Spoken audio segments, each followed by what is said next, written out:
নমস্কাৰ এই মুহূৰ্তত আন এক খবৰ লৈ আহিছো দেশৰ শিশুসকলৰ বাবে ভাল খবৰ কিয়নো 12 বছৰৰ ওপৰৰ যিসকল শিশু তেওঁলোকৰ বাবে উপলব্ধ হ'ব কৰোনাৰ ভ্যাকচিন এই মুহূৰ্তত আমি সেই খবৰটো জনাই আছো দেশত উপলব্ধ হ'ব 12 বছৰৰ ওপৰৰ শিশুৰ বাবে কোভিডৰ ভ্যাকচিন শিশুৰ বাবে দেশৰ প্ৰথমটো কৰোনা ভ্যাকচিনত অনুমোদন জনাইছে ভাৰত চৰকাৰে আৰু ডাইচাছ কাডিলৰ জাইকোভ ডি নামৰ এই ভ্যাকচিন প্ৰদানত অনুমোদন ড্ৰাগ কন্ট্ৰোলাৰ জেনেৰেল অফ ইণ্ডিয়াৰ আৰু জাইকোভ ডি নামৰ এই ভ্যাকচিনটো এক প্ৰকাৰৰ ডিএনএ ভ্যাকচিন এই ভ্যাকচিন 10ৰ পৰা 12 ডোজ বছৰি ভাৰতত উৎপাদনৰ লক্ষ্য লোৱা হৈছে ইতিমধ্যে ভ্যাকচিন উৎপাদন কৰাৰ কাম আৰম্ভ কৰিছে প্ৰতিষ্ঠানটোৱে যোৱা 1 জুলাইত জাইকোভ ডি নামৰ ভ্যাকচিনৰ অনুমোদনৰ বাবে আবেদন কৰিছিল দেশজুৰি প্ৰায় 18000 লোকৰ ওপৰত চূড়ান্ত পৰ্যায়ৰ ট্ৰায়েল সম্পন্ন কৰা হৈছিল চূড়ান্ত পৰ্যায়ৰ ট্ৰায়েলত 66.6% কাৰ্যকাৰিতা প্ৰমাণিত হৈছে জাইকোভ ডি কৰোনা প্ৰতিৰোধৰ ক্ষেত্ৰত বিশ্বৰ প্ৰথমটো প্লাজমিড ভ্যাকচিন আৰু জাইডাছ কাডিলৰ এই ভ্যাকচিন ভাৰত চৰকাৰৰ বায়োটেকনলজি বিভাগৰ হৈতে যৌথ উদ্যোগত তৈয়াৰ কৰা হৈছে কোভাক্সিনৰ পাছত ই হ'ল ভাৰতত তৈয়াৰ কৰা দ্বিতীয়টো ভ্যাকচিন প্ৰতিষ্ঠানটোৰ দাবী এই ভ্যাকচিনে ডেল্টা ভেৰিয়েণ্ট সহ কৰোনাৰ নতুন মিউটেণ্টক প্ৰতিৰোধ কৰিব পাৰিব আমি জনাই আছো এই মুহূৰ্তত যেহেতু ইতিমধ্যে সমগ্ৰ বিশ্ববাসীয়ে লগতে আমাৰ দেশবাসীও চিন্তিত হৈ আছিল যেহেতু 18 বছৰৰ তলৰ সকলৰ বাবে কোভিডৰ ভ্যাকচিন যেহেতু উপলব্ধ নাছিল আৰু কোভিডৰ যি তৃতীয় ঢৌৰ সংকাত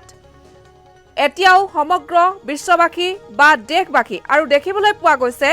যে এই কোভিডৰ যি তৃতীয় ঢৌৰ আশংকাত থকাৰ উপৰিও এই সময়ছোৱা কিন্তু 18 বছৰৰ তলৰ শিশুসকলৰ বাবে অতি চিন্তনীয় বিষয় হ'ব বা কিশোৰসকলৰ বাবে চিন্তনীয় বিষয় হ'ব বুলি ইতিমধ্যে কোৱা হৈছিল আৰু তাৰ পাছত দেখিবলৈ পোৱা গৈছিল যে সমগ্ৰ দেশবাসীয়ে চিন্তিত হৈ আছিল কিয়নো প্ৰতিজন লোকৰে সন্তানৰ বাবে পিতৃ মাতৃ বা অভিভাৱকে চিন্তা কৰিবই আৰু এই মহামাৰীৰ সৈতে সমগ্ৰ বিশ্ববাসী অহৰহভাৱে যুঁজি আছে এই মহামাৰীক একাংশ লোকে প্ৰতিহত কৰিব পাৰিছে কিন্তু একাংশ লোকে এই মহামাৰীৰ ওচৰত পৰাজয় স্বীকাৰ কৰিছে আৰু নিঃসন্দেহে এক চিন্তনীয় বিষয় হৈ পৰিছিল পৰৱৰ্তী সময়ত যে শিশুসকলৰ বাবে এই কোভিডৰ তৃতীয় ঢৌ অতি চিন্তাৰ কাৰণ হ'ব পাৰে বুলি ইতিমধ্যে খবৰ ওলাইছিল আৰু তাৰ পাছত দেখিবলৈ পোৱা গৈছিল যে 18 বছৰৰ তলৰ যিসকল শিশু বা কিশোৰ তেওঁলোকৰ বাবে যেহেতু ভ্যাকচিন নাছিল প্ৰযোজ্য নাছিল বা ভ্যাকচিন উপলব্ধ নাছিল আমাৰ দেশত গতিকে বা সমগ্ৰ বিশ্বত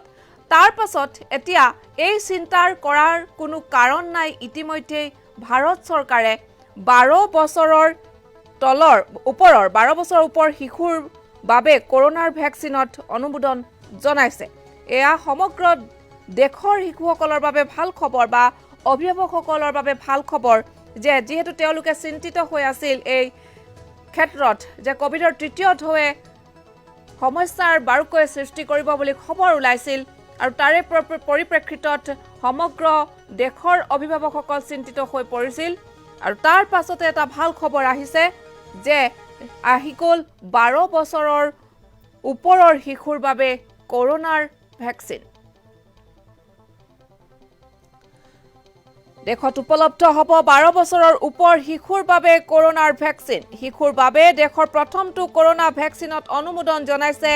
ভাৰত চৰকাৰে এটা ভাল খবৰ সঁচাকৈ শিশুসকলৰ এতিয়া কোনো চিন্তাৰ কাৰণ নহ'ব যিসকল 12 বছৰৰ ওপৰৰ কিশোৰ তেওঁলোকৰ বাবে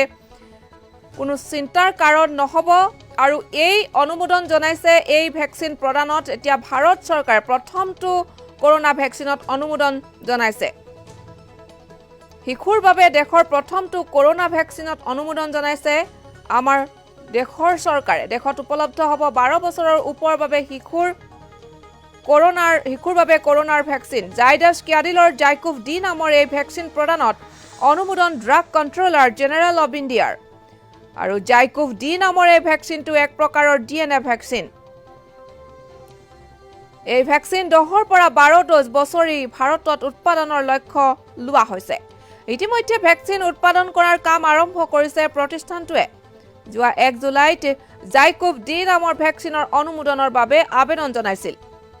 দেশজুৰি প্ৰায় 18,000 লোকৰ ওপৰত চূড়ান্ত পৰ্যায়ৰ ট্ৰায়েল সম্পন্ন কৰা হৈছিল। চূড়ান্ত পৰ্যায়ৰ ট্ৰায়েলত 66.6% কাৰ্যকৰিতা প্ৰমাণিত হৈছে।